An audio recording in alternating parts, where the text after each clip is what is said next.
How to add fonts in CapCut PC. Hello everybody and welcome back to our channel. So let's get started without any further ado. For that, first of all, you want to go ahead and simply open any browser in your PC.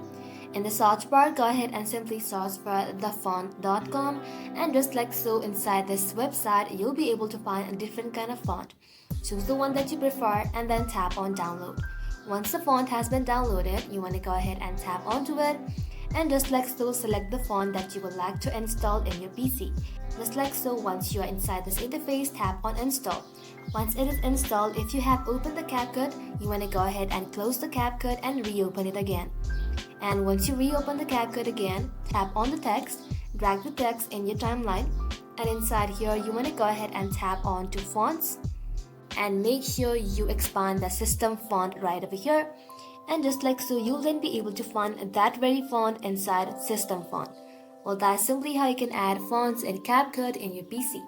That's how you do it, guys. Thank you all for watching the video till the very end, and stay tuned until our next upload.